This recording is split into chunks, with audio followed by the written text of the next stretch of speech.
Hey, this is Sasha, and thanks for joining me here for another episode on Let's Talk Stocks. And in today's episode, I'm going to share with you the three main ways that you can make millions in the stock market. So stay tuned.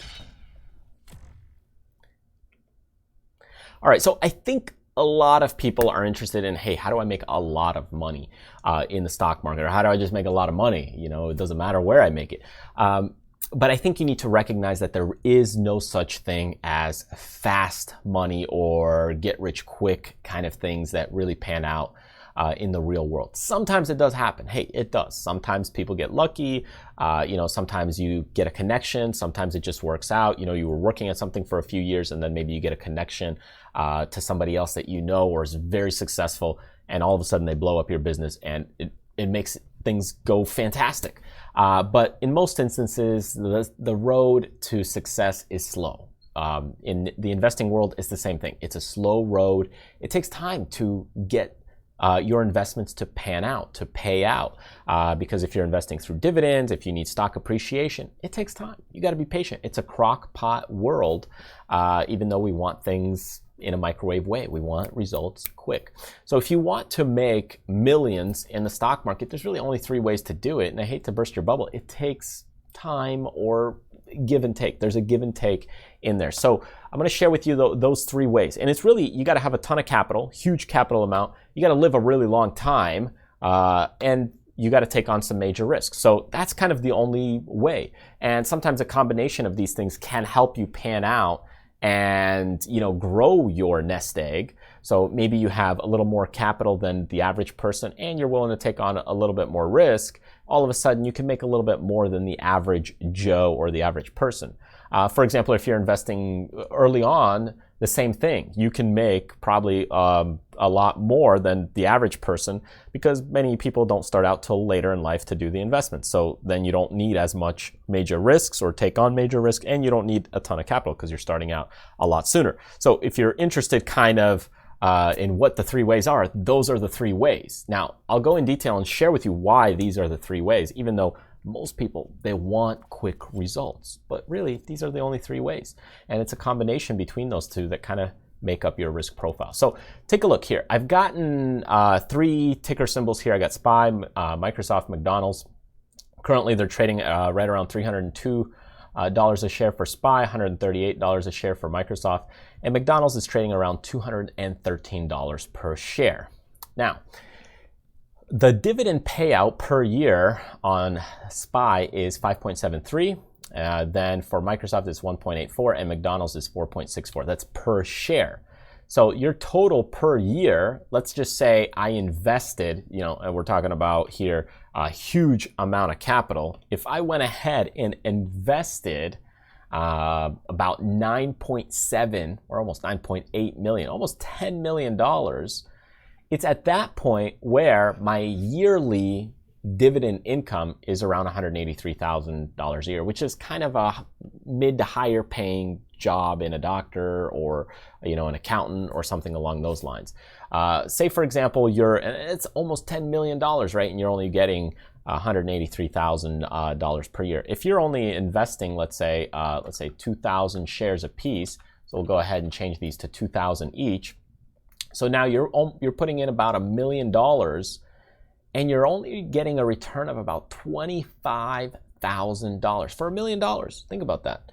Now, again, we're totally negating and brushing off the part of appreciation because we don't know if they're going to really appreciate a lot. We don't know if they're going to decline a lot.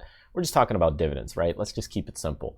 So in this case, $25,000 a year on about $1.3 million invested. So in order for you to make, if you had a $125,000 job, you know, a good paying job, and you wanted to just kind of retire on your dividends, let's just take a look here. Let me put in a few numbers for you and see what is it that you would have to kind of make. So here, what you can do is you just play with the numbers a little bit, start bumping these share counts up, and it'll give you kind of an idea. So here, if I go to about 9,000, let's just say about 9,000 shares each, I'm up at about $110,000 a year from dividends. Now, to have that and to make that, I gotta have 5.8, almost $5.9 million saved. That's a lot. Okay, so the other approach, okay, is to live a long time. Maybe you don't have that kind of capital. Well, the other approach is you could live a long time.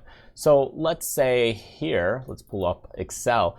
Here is year one, and you start at age 25, and let's say you're making $3,000 a year from dividends, right? It's not $25,000 a year, it's not $50,000 a year, it's not $150,000 a year from dividends, right? Let's say you're making $3,500 from your investments, and each year you make $3,500. Now, of course, I understand you could reinvest that back in, you could go ahead and invest more and invest more. It's not the point. Let's keep it simple. Okay, here, year one, we continue to scroll down, okay, to save your total, right? This would be your kind of total account. You know, when you're 245 years old, you would just continue moving this down. Let's just say by the time you're about 270 years old, right, you'd almost have $1 million. That's a long time, right? Because if you don't have a lot of cash, you're not making a lot every year.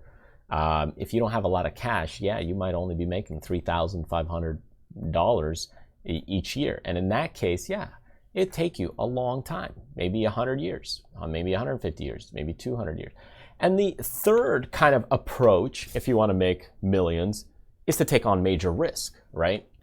So a lot of people, this is where they go in and they want to start trading options and those kinds of things, even when they don't know what they're doing. So instead of, let's just say, going in and buying shares and getting stable return, what they'll do is they'll take high flyer risks. They might do, like, let's say a Netflix, and they go like deep in the money, and I'll say, hey, I'm gonna buy a bunch of these singles, and I'm gonna go ahead and buy like 10, 15, 20 of them. Whatever the case is, you might only have a little bit of capital because you're taking on major risk. Well, in this case, if the stock explodes a bit, well, yeah, you could make, $2,000-$3,000 pretty quickly, or even much more, depending on what you're doing. Maybe, hey, $32,000 if it goes up $20-$30, and that would double your money pretty quickly. So all of a sudden, hey, man, if you're making 50% or 100% return on your investment, that's great money. But remember, you're taking on major risk, because if it doesn't work out in your favor, well, of course you can lose quite a bit of your investment, or all of your investment if you're trading calls or just trading options and you don't know what you're doing. So those are kind of the ways and the approaches that you could make a ton of money, is that, hey, yeah, you got to have a ton of capital if you want to make a lot of money. Number two, you could live a long time. Or number three, you could take on major risk. Now, of course, a combination of this is where people fall in. So let's say maybe you have kind of an average job, so you don't have as much capital. So if we allocated points here, some people may have 10 points. If we allocated 10 points total to all of these things, right? Between all of these, think of it like a video game character. 5 points for running, 3 points for speed, and then you have the remaining points for firepower or something. So the same thing here. Well, if you're not making a lot of money, or you don't have a ton of capital, let's say, you got a 1 here, but you have a long time to live, and you're maybe investing when you're 10 years old, well, you got an 8 over here. So the rest, maybe you don't want a lot of risk, so you got a 1. So your big forte and strength is the time factor. For someone else, so this is person A, for person B, over here, maybe they have a ton of capital. So here they might have a 7 on the amount of capital, okay, because they have a huge amount. They don't have a lot of time, so this could be kind of like a 2, and they're not interested in a lot of risk, so this could be a 1. So person C over here, maybe it's kind of a 5. They're okay with the capital. They're kind of, let's say, 3 on the time frame, but they're willing to take on a little more major risks. So that would be kind of the remaining amount. So everybody's different. Some people are really big risk takers. So in that case, they might say, for those people who are risk takers, they might have a 6 over here, and maybe they have a 3 for the time, and the remaining amount for the capital. They might not have a lot of capital. So everybody's at a different point, and they have different balances in life. So it's important that you realize and recognize where you are, because there's no fast road or approach to making a ton of money in the stock market. Unless you're just really lucky, things work out for you, and by all means, hey, more power to you, congratulations, and job well done. But for the majority of people, it is a crock-pot world, even though we kind of want to live in a microwave society. We want results quick. But in the market, things take time to evolve, things take time to develop. If you're getting paid with dividends, long-term investing, even trading options, even swing trading, they take time. It takes time to build your account, continue to work through it, and evolve your earnings and financial potential. So I hope this makes sense. I hope it doesn't let you feel down about the situation, but think about it realistically where you are personally, because there's no quick road or quick path to riches. All right, so thank you so much for joining me in this week's episode. Remember to go ahead and subscribe to the YouTube channel if you're not subscribed, or get on the newsletter list if you're not on it already. And that way you get notified as I release new books, courses, products, discounts, as well as some other cool webinars and live events as well. Thanks again, and I will see you next time.